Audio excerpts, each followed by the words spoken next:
सबसे अच्छी बॉन्डिंग किसके साथ बन गई थी आपकी? तनिष्क, मनन और तनिष्क भी? तनिष्क। तनिष्क तनिष्क के साथ, क्योंकि हमने हमारा एक रिलेशन भी बहुत रोलर कोस्टर रहा है। इनिशियली इतनी मैं बात करती नहीं थी, मतलब मेरी बहुत कम आदत है, मैं खुलने में बहुत टाइम लेती हूँ। तो लोगों को लग जाता है अरे इसको एटीट्यूड प्रॉब्लम है, लोग हाँ, ऐसा सही समझ में लेते सही है, हैं। बात सही है। हाँ हाँ हाँ। तो लेकिन फिर जब मैं खुलती हूँ तो फिर मैं एकदम ऐसे दिलो जान से प्यार करती हूँ और एकदम हाजिर, जब बोलो तब वाली। लेकिन इनिशियली जैसे मैं नहीं ज़्यादा बात कर रही हूँ, मैं अपने आप में रह रही हूँ, क्योंकि सब लोग पहले से थे मुझसे 3-4 महीने पहले से, जब शो शुरू हुआ था सब लोग एक साथ में तब से थे। मैं नई आई थी वहाँ पर, तो मुझे ऐसे होता था कि यार इनको बस ये ना लगे कि मैं ज़बरदस्ती ग्रुप में घुसने की कोशिश कर रही हूँ, या उन लोगों से ज़्यादा वॉनबी वाला मुझे नहीं दिखाना था। तो मैं थोड़ा अपने आप में रहती थी, सबसे थोड़ी थोड़ी बातें करती थी। तो उसके बाद बॉन्डिंग हुई, अच्छी हुई। फिर थोड़ी थोड़ी सी, जैसे हर रिश्ते में खट्टी मीठी बातें होती हैं, थोड़ी खटास भी आती है, तो थोड़ा वो भी आया, थोड़ी गलतफहमी कि ये वो क्योंकि सेट है वहाँ पे, मान लो हर तरह के लोग हैं। किसी ने कुछ सुना लेकिन कुछ और डिलीवर हो गया, किसी ने कुछ और सुना कुछ और बोल दिया, ये वाली चीज़ें।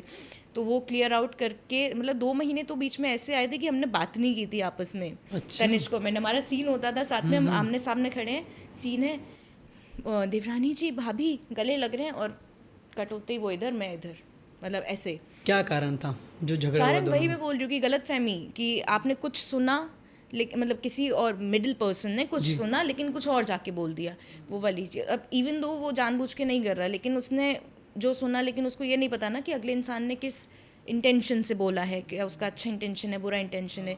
तो आप कुछ भी ऐसे ही सुन लो, जैसे आप टेक्स्ट मैसेज पढ़ रहे हो, कोई बहुत प्यार से कुछ बोल रहा है लेकिन आपको पता नहीं है वो किस इमोशन से बोल हाँ रहा है। हाँ, वो पता नहीं चलता। हाँ, तो वो एक गलतफहमी पैदा कर दी थी, छोटी छोटी बातें अगर आप क्लियर आउट नहीं करते हो।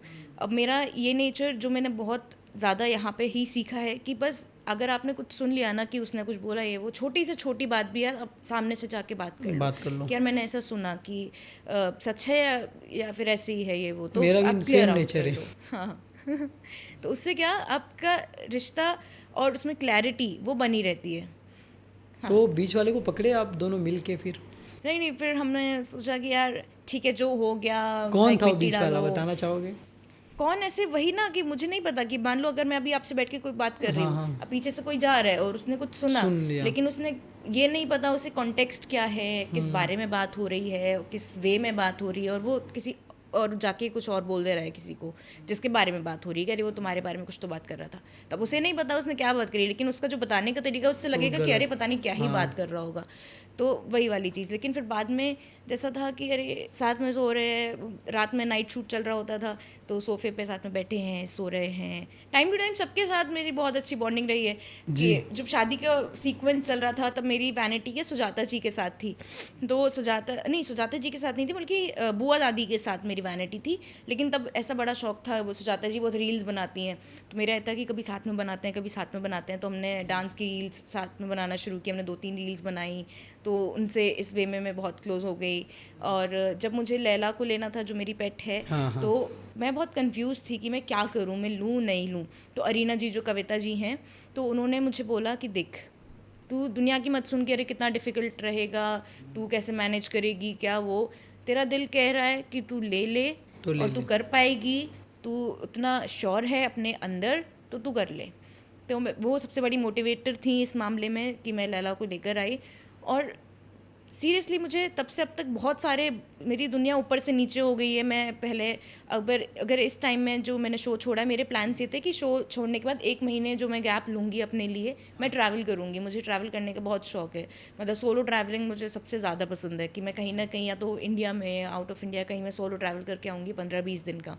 लेकिन फिर वो आई, तो ऊपर नीचे बहुत सारी चीज़ें हुई, लेकिन कभी मुझे ऐसे रिग्रेट नहीं हुआ किसी चीज़ का कि अरे यार मैं नहीं कर पाई इस वजह से, नहीं। लेकिन क्योंकि वो जो मुझे प्यार दे रही है, जो मेरे मोमेंट्स उसके साथ होते हैं, कि आप अकेले थे पहले, ठीक है, आपके दोस्त हैं, ठीक है, लेकिन आप at the end of the day आपको बहुत ऐसे अकेला लगता है ऐसे अनजान शहर में। आप कितना भी खुश रह लो, आपकी सोशल मीडिया लाइफ कितनी भी हैपनिंग हो, लेकिन अंदर ही अंदर आपको पता है कि you are all by your self.